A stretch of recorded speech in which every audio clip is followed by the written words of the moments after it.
¿Te gustaría aprovechar el poder que tiene el viento para generar tu propia electricidad? Bueno, hoy vamos a hablar de un tema que es tan tremendamente poderoso y revelador, razón por la cual te invito a que te quedes hasta el final de este vídeo. Antes de nada y sobre todo súper importante, ¿me estás viendo desde Meta? Bueno, pues en ese caso pulsa seguir y me gusta. Por el contrario, ¿es que me estás viendo de YouTube? Bueno, pues entonces pulsa suscribirse y activar la campanita con todas las notificaciones.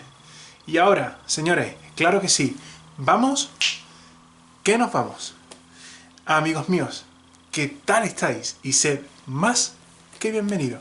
Mi nombre, para la gente que no me conozca, es Juan Carlos y soy el autor de la saga Mente Ecologista, justo la que tengo aquí. Vamos a seguir trabajando con todos estos principios, pero antes de nada, y esto sobre todo súper importante, aprende a utilizar el poder del viento haciendo esto. Vamos al tema. Bueno, lo primerísimo de todo, vamos a poner los libros, lo primerísimo de todo, ¿vale? Esto es algo fundamental.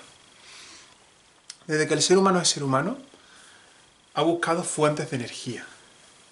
Aunque en los primeros estadios de evolución del ser humano pues consistía en buscar alimento, buscar refugio, principalmente eso, ¿no? Y luego pues, prendas para vestirse, ¿no? Y diferentes herramientas. La energía también ha sido un bien utilizado en los siguientes pasos de evolución de la propia humanidad. Fue incluso a partir del siglo XIX, con la primera revolución industrial, cuando el ser humano comienza a cambiar la relación con la economía, con la energía y con el medio ambiente. Justo a partir del 19, es decir, fue justo en ese momento en el que empezó un cambio radical, pero de toda la civilización al completo, y para bien. Sin embargo, eso pues generó una serie de problemas. Empezamos a tener mayor dependencia hacia el carbón, hacia el petróleo, el gas natural, e incluso empezamos a tocar a energías como por ejemplo la nuclear, la famosa energía de fisión nuclear, ¿vale? Poco a poco, y fue a partir de los años 80 en adelante, cuando diferentes organizaciones ecologistas empezaron a meter presión para empezar a utilizar energías renovables.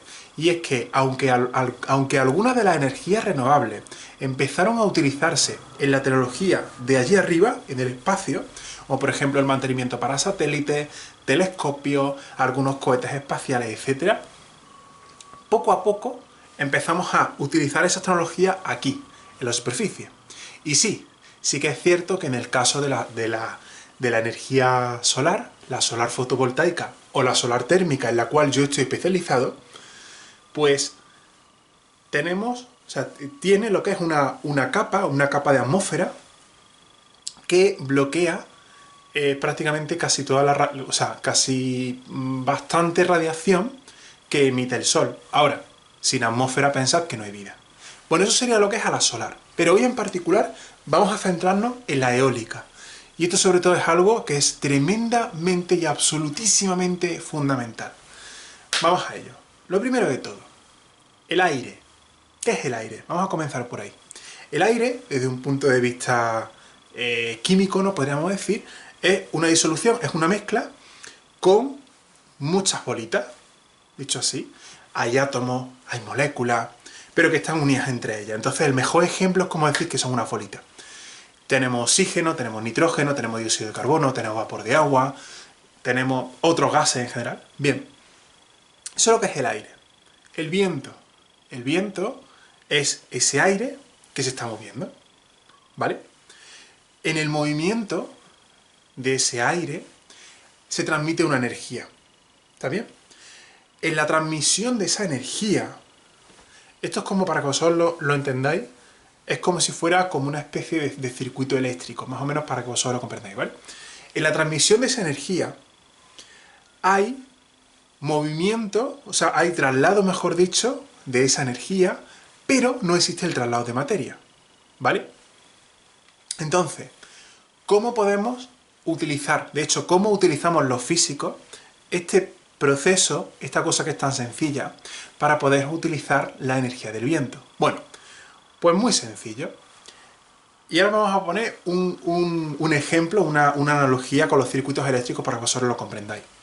En un circuito eléctrico, los electrones, ¿vale?, se mueven del punto que hay más energía al que hay energía mínima, o energía cero prácticamente.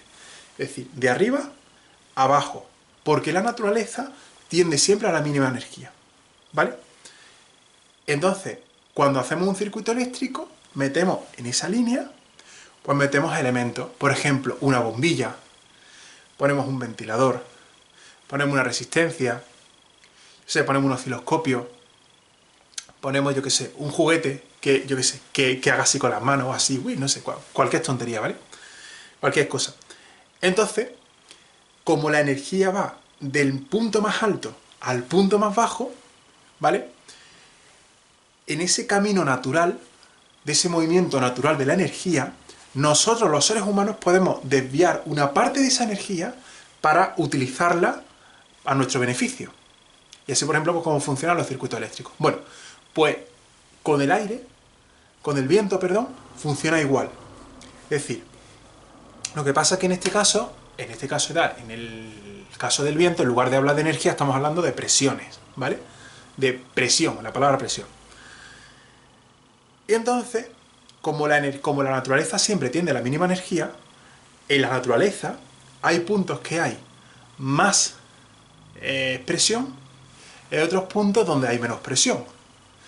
Si el planeta Tierra fuera totalmente plano, como hablan los terraplanistas, el viento no existiría. Eso es lo primero. Entonces la Tierra necesita tener, ¿vale?, necesita tener precisamente irregularidades. Y aunque la Tierra fuera perfectamente una esfera, o sea, una esfera perfecta, que no lo es realmente, ¿vale? Pero si fuera una esfera totalmente perfecta y estuviera totalmente aplanada, ¿vale?, tampoco, por ejemplo, pues habría viento en su superficie.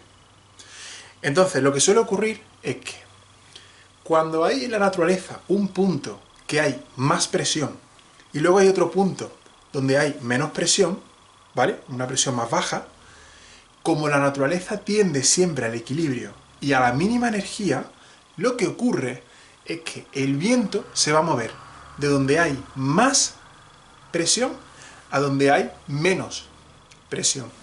Normalmente, aunque esto es también un poco, pues habría que meterse en topología, en geología y tal, ¿vale? Y todo ese tipo de cosas y tal. Pero normalmente, ¿vale? Y vuelvo a decir que esto es muy complicado para decirlo en dos líneas, porque hay mucho conocimiento gordo detrás de todo esto. Pero en los puntos más altos, o sea, en las montañas más altas, suele haber más presión, ¿vale? Entonces hay más viento, hay más presión en ese viento. En ese aire, quiero decir. Y en los puntos más bajos, más o menos por lo que estaría como más cerca del nivel del mar, en tierra estamos hablando, ¿vale? Pues ahí, por ejemplo, hay menos presión. Entonces, normalmente, ¿vale?, el aire va de las montañas más altas hacia la llanura, hacia el nivel más bajo de la tierra, podemos decir.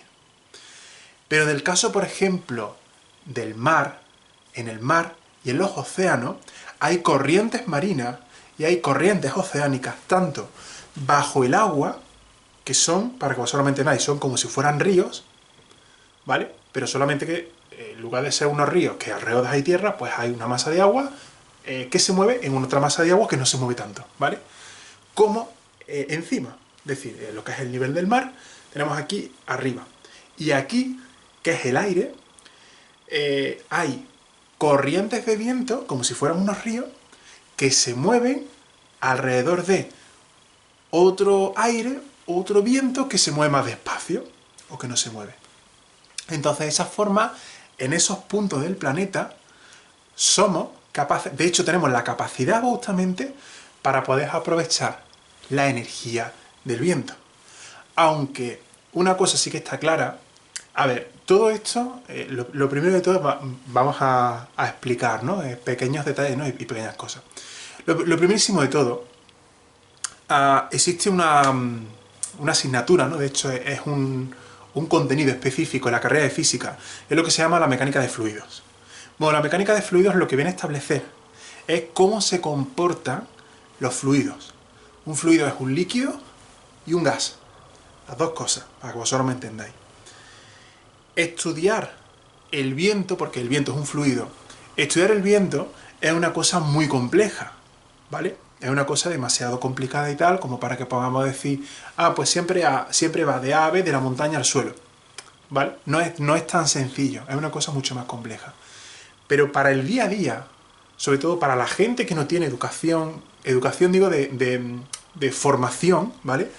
Para esa gente que no tiene formación dentro del mundo de la física, hay que empezar explicando algo sencillo. ¿Está bien? Son los primeros pasos, ¿no? Para llegar a comprender cosas más complejas, como por ejemplo pues ocurre en el propio campo de la física. Nadie entra a la carrera de física y se pone a estudiar mecánica cuántica de golpe. O integrales de 4, 5, 6, 8, 10 variables de golpe. O tecnología computacional de la NASA de golpe. No. Hay que ir dando pasito a pasito, escaleritas, como si fuera una escalera, para que vosotros me comprendáis. ¿Está bien? Entonces, lo que nosotros podemos hacer, de la misma forma que ocurre, por ejemplo, en los circuitos eléctricos, es que cuando de esos dos puntos hay viento que se mueve del que tiene más presión al que tiene menos presión, en el medio, pues podemos poner, por ejemplo, un aerogenerador. Y así, de esa forma, estamos transformando la energía mecánica del movimiento de las partículas del aire en energía eléctrica mediante el aerogenerador. Sí que es cierto, y esto por supuesto decirlo, que a nivel de energía renovable, la eólica es la más complicada de estudiar, porque, mira, en el mundo de las renovables tenemos dos tipos. Renovables que no contaminen, estamos hablando, ¿vale? Solar y eólica. La solar está clara. Todos los días sale el sol. Todos los días se pone el sol. Y aunque la Tierra se mueve entre el solsticio de verano, de invierno y pasando por los equinoccios, aunque la Tierra oscila, más o menos el ángulo por donde sale el sol, más o menos, es el mismo. Sí que es cierto que habrá momentos donde tengamos una nube, por ejemplo, que impida que los rayos del sol lleguen. Sí que es cierto también pues que, bueno, a veces habrá días que llueva, o que por ejemplo, con la altísima temperatura, con una temperatura muy alta, como por ejemplo ocurre en el sur de España, que en verano la solar fotovoltaica no funciona bien.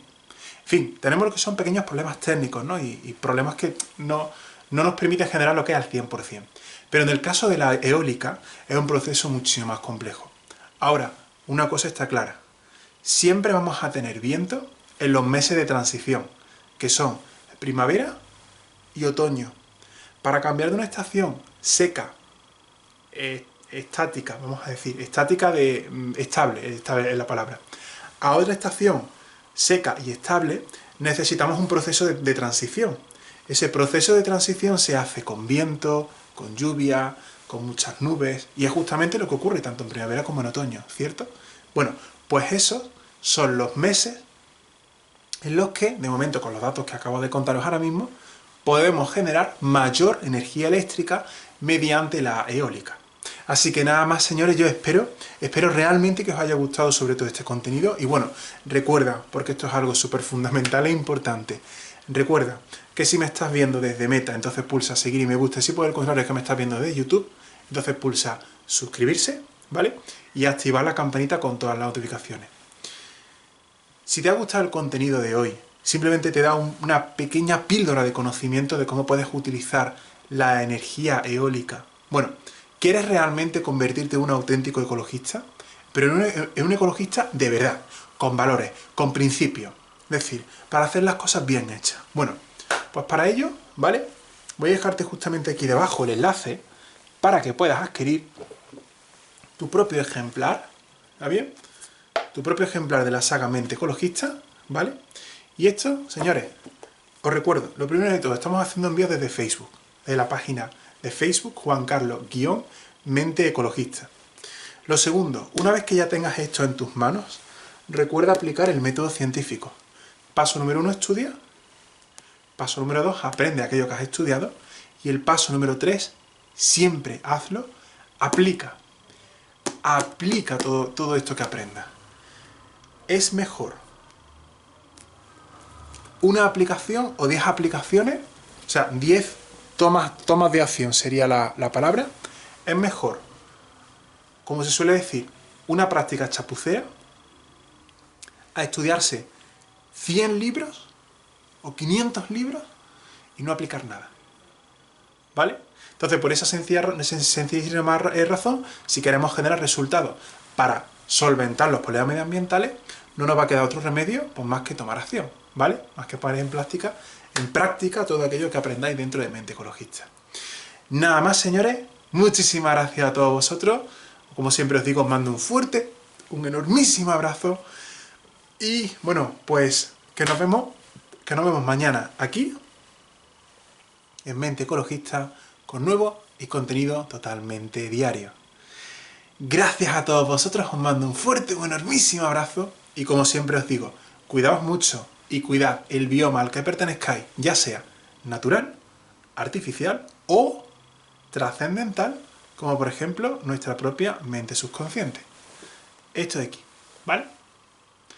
Gracias a todos vosotros y hasta mañana. Adiós.